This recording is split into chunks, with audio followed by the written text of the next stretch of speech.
What's in your garage has taken a trip today up to Bathurst to see long-term member Paul. How are you, Paul? Not too bad, Vince. Good. Some of the people in the club might remember that I had a C107 1977 450 SLC, pale blue one.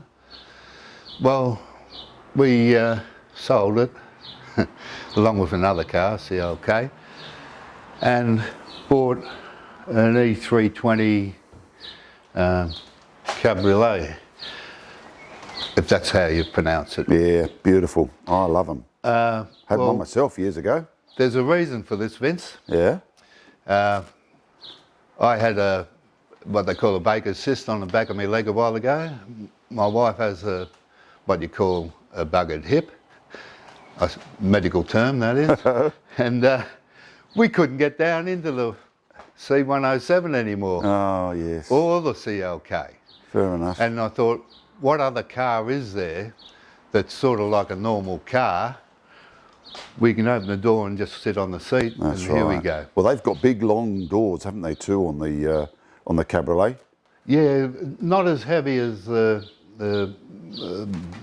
107, but the thing is, I'm a 124 man anyway. Right.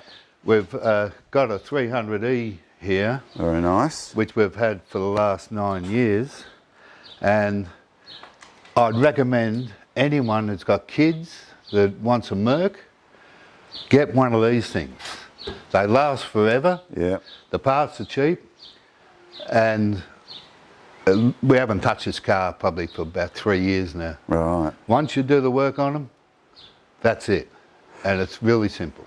Now, just take me back a step. How long have you been a member of the club? Only, I don't know, about 3 years, that's all, All right. something like that. And which car did you get first? This is our This one? first Merc, Right.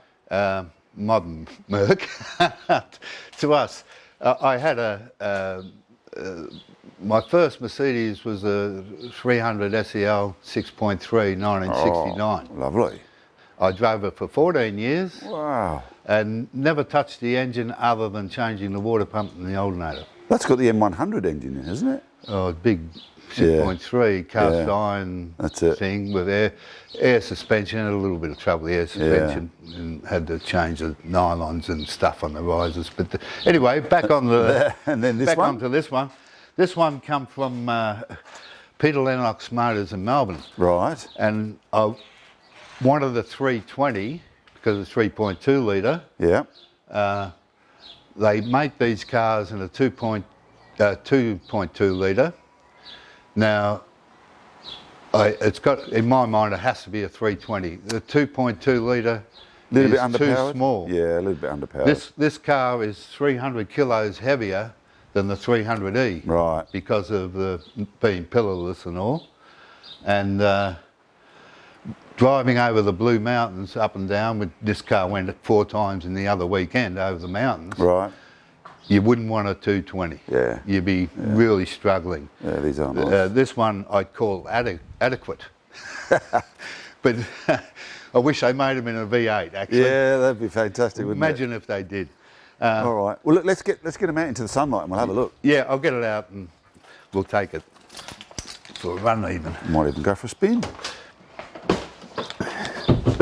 So the W124 Cabriolet. It's a back and forwards manoeuvre here. All right. It's a beautiful car.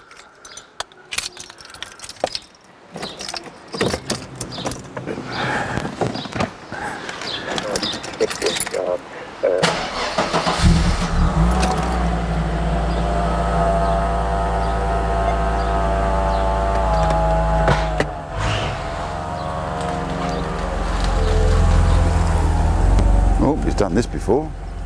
Into the bushes, back out again, and round we go in one foul swoop. Beautiful.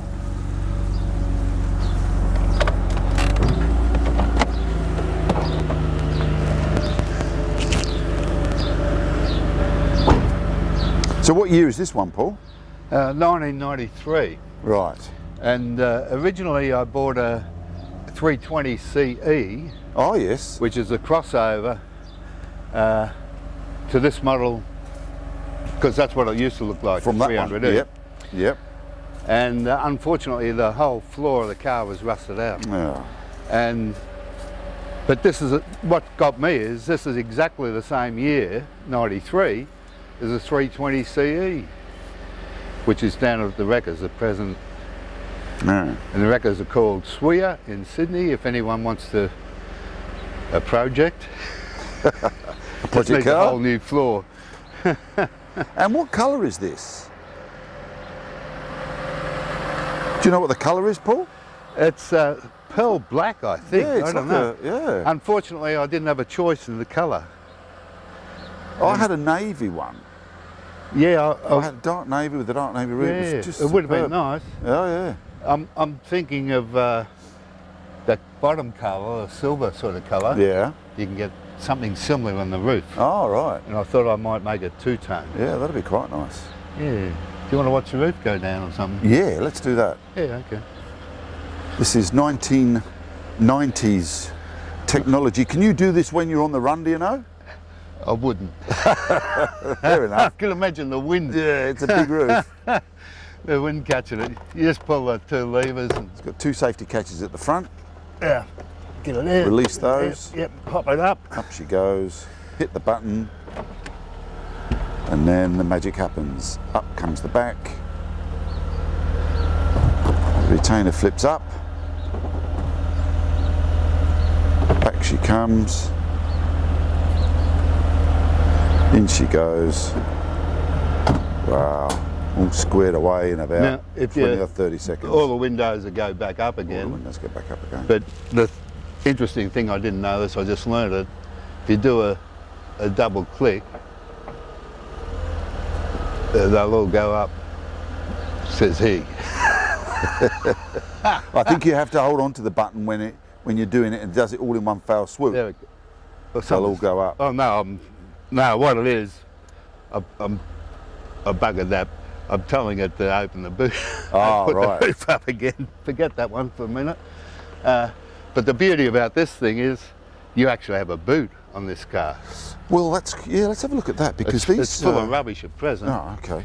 I mean, it is But full of rubbish. it does have quite a long back on it, doesn't it? So, oh yeah. See, look, you've got a big boot there. Yeah, it's full of all the plastic bags for shopping. Yeah, Got a that's all banjo right. there, as you would. And some tools laying around because I just dumped them in the car. And so this is the bulkhead where the roof comes down into. Yeah, just back in there. Yeah. But actually it's quite a way back in because I've had that out before. Right. Well, that's handy because a lot of cabriolets don't have much boot space, do they? You Oh, can no. sometimes only get a soft bag or something. Oh, we in get there. everything in there. We can shove them under there. Yeah. Stack Yeah, them that's up. excellent. But when Nice. I Nice lines on it. bought the car from Peter Lennox Motors, Yeah. they told me it had a rebuilt transmission, and the transmission lasted a couple of months. Well, it didn't even last 2 months. Oh. And packed it in, and that was a drama because they're 5-speed, and there's not many of those transmissions in Australia. Right. Currently, I'm running a second-hand one from Adelaide. Seems to work quite well, actually. It's a nice interior, that is. Yes, he's got stuff in there. Oh, the roll bars come up. If the car rolls, they come up in 0.3 of a second. Yes, they've got an explosive charge underneath and boom, up they come. And you just push a button and they come up if there's people sitting in the back. Lovely. Yeah. All right, well, let's have a look at the other one, shall we? Oh, right. Yeah, sure.